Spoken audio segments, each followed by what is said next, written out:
sederhananya kayak gini nih. Indonesia tuh dari dulu, dari tahun 80-an itu udah bisa bikin mobil. Tapi nggak boleh dijual. SMK juga nggak boleh dijual. Alasannya apa? SMK nggak boleh dijual. Karena gini gitu? Bukan. Masalah sederhananya adalah karena gini. Karena dulu Indonesia pernah hutang ke Jepang tahun 71 untuk menormalkan kembali ekonomi Indonesia. Nah, Pak Harto dulu bilang kayak gini, ekonomi saya lagi carut marut, Indonesia diambang ke perpecahan, kehancuran pas beres zaman Pak Karno itu kan. Nah, jadi gimana caranya? Utang pada waktu itu naik luar biasa tingginya.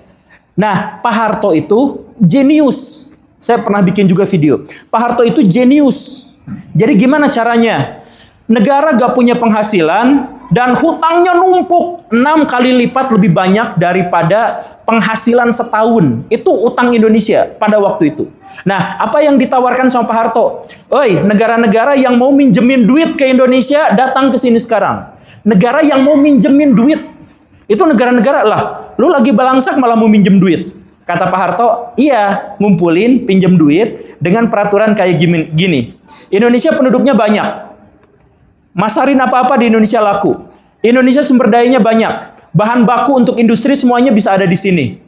Semuanya. Jadi nanti orang Jepang bikin pabrik di sini aja. Karena limbah bisa dibuang seenaknya. Nanti tenaga kerja bisa dibayar murah. Tanah-tanah Indonesia bisa dimiliki secara gratis oleh asing. Kemudian nanti dijual. Orang di sini juga jumlahnya banyak. Orang Indonesia jumlahnya banyak. Maka pinjemin saya duit. Silakan buka pabrik di sini, buka investasi di sini. Itu. Terus kata Jepang, oke, deal. Tapi sepanjang saya jualan mobil di sini, tidak boleh ada orang Indonesia yang bisa bikin mobil. Itu perjanjiannya.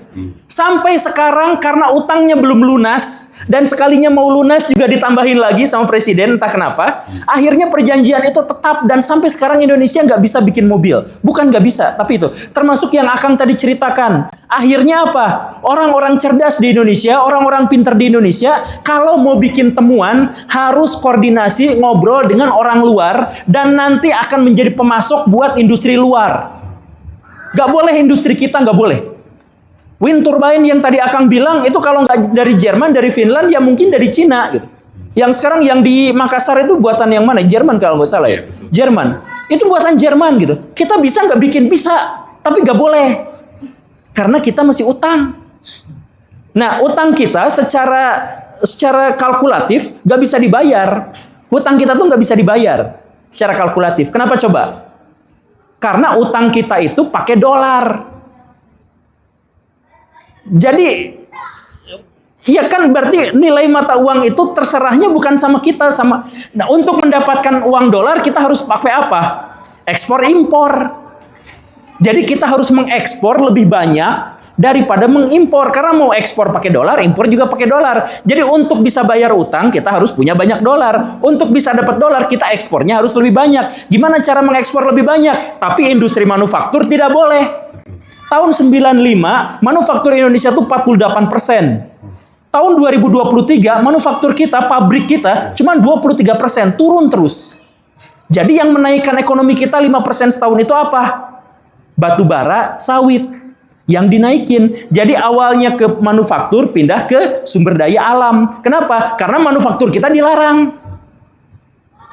Dan akhirnya apa? Kita jual sawit, kita jual batu bara, akhirnya alhamdulillah dapat dolar. Pas mau dibeliin ya buat nyicilnya doang. Karena sebulan untuk nyicil utang setahun kita berapa?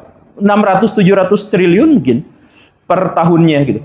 Nah, kalau misalkan bayar itu bukan cicilan, bukan cicilan, bunga. Jadi kalau misalkan bunganya aja segitu ya kita tuh nggak bisa ini. Karena mau bayar tetap harus pakai dolar. Ekspor kita kan ya dibatasi juga gitu. Jadi ini adalah, ya alhamdulillah Kang, saya ketemu sama Akang. Semoga kita bisa kerjasama. Kerjasama lebih baik lagi. Ya alhamdulillah, syukurlah. Nah ini udah jam 5, panitia gimana? Soalnya mau lanjut atau enggak? Mungkin kalau ada yang mau ditanya lagi. Satu lagi ya? Baru datang tadi. Oh iya, ada yang baru datang. Perkenalkan, nama saya Andre Pakul dari Taman Koko. Kesini agak kebanjiran jadi telat. Iya, no smoking kan. Ini 50 orang yang lain juga kebanjiran, kata panitia. Ada pertanyaan sama saya untuk Bapak siapa itu tadi namanya? Ridho. Pak Ridho sama Pak Guru juga. Nah, pertanyaan saya adalah ada 3 ringkasnya. Yang pertama adalah mentalitas masyarakat Indonesia masih inline dan inferior. Kenapa saya tanya ini? Karena masyarakat Indonesia secara muslim dari FTV, dari sinetron masih menganggap bahwa kalau kita beribadah, sholat atau apa bakal ada keajaiban tertentu. Kayak di sinetron gitu, kayak misalnya kita ngasih orang miskin nanti Allah bakal tiba-tiba kasih uang kaget atau gimana. Iya. Nah, yang kedua, tadi pertanyaan ini tentang ingin kebangkitan peradaban muslim. Nah, saya 9 tahun yang lalu waktu masih SMP pernah guru di MTS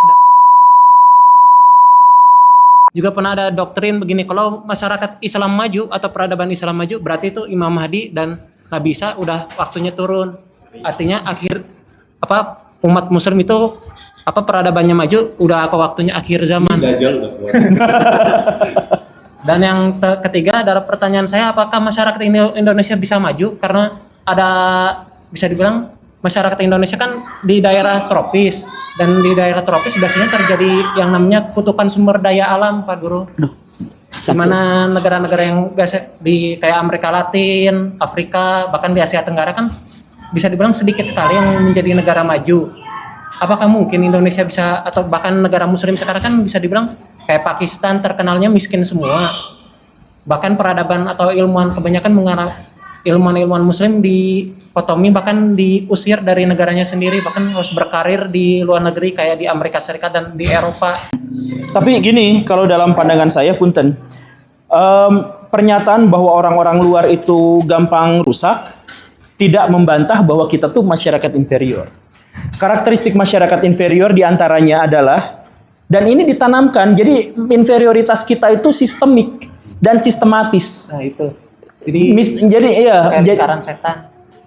Dan ini umum. Jadi misalkan gini, hal yang sangat sederhana dan sering saya kemukakan contohnya. Ketika ada seorang wartawan nanya kepada korban bencana alam, maka wawancara yang terjadi pasti template. Orang yang mewawancara akan bertanya, apa harapan Bapak setelah kejadian ini? Bener kan? Ketawa karena apal kan template itu. Dan jawaban dari ini juga template. Ya, kami berharap agar pemerintah segera memberi bantuan. Iya kan? Template. Coba kita tanya kepada orang pelanggar jalan, pelanggar lalu lintas atau pelanggar hukum yang kecil-kecilan. Di wawancara mereka template. Ya, kami selaku warga rakyat kecil, gitu kan? Itu juga template. Nah, template juga apa? Politisi. Kami akan berjuang demi rakyat. Kami akan membela rakyat. Istilah rakyat itu juga template. Jadi dalam bahasa kemarin misalkan, kalau misalkan kita cari ngebot itu udah bootingnya banget tuh. Jadi kata-kata yang selalu keluar dalam frekuensi tertentu itu selalu sama. Jadi intinya apa? Ada penegasan bahwa kami pejabat bisa melakukan apapun, kalian rakyat tidak bisa melakukan apapun. Maka ya itu memang ditanamkan, dan ini ditanamkan sejak kolonial Belanda dan ditanamkan sebelumnya sejak zaman kuno di Indonesia. Makanya susah untuk ininya. Nah, jadi ya walaupun di negara-negara barat itu banyak orangnya yang gampang stres, gampang tertekan, gampang depresi dan sebagainya, menurut saya pribadi itu tidak membuktikan bahwa kita tidak inferior. Kita inferior terlihat dari apa? Di Bali sekarang kacau luar biasa. Kenapa kacau luar biasa? Karena ternyata pembangunan-pembangunan, arsitektur dan sebagainya mulai tidak sesuai dengan adat orang Bali, tapi disesuaikan dengan selera Barat. Padahal orang Barat datang ke sini itu pengen lihat selera Bali gitu kan. Tapi saking inferiornya orang Bali terhadap orang-orang bule gitu. Akang bisa cek, saya juga ngecek kemarin, dan ada juga beberapa orang yang ngecek. Bahkan ada pejabat Bali yang ngecek. Sekarang beach club, tempat-tempat apa itu tidak sesuai dengan citra Bali yang ada barongnya gitu, ada kalanya di situ gitu. Udah gak beda. Jadi bentuknya udah sangat modern, sangat macam-macam. Ternyata sesuai dengan investor dari orang-orang luar. Dan pada akhirnya apa? Bali sekarang menjadi Coba, kriminalitas di Bali naik gara-gara wisatawan asing. Wisatawan asing itu di negaranya itu ternyata tertib, tapi pas datang ke Indonesia, khususnya Rusia, di bule Bali itu kan banyak Rusia, banyak Australia. Di Australianya mereka tertib, tapi di sana mereka luar biasa. Karena apa? Karena orang kita gak berani negur. Halo mister, sorry ya, ini gini. Nah itu tuh kalau orang Bali pecalangnya, Mister sorry, we cannot do this.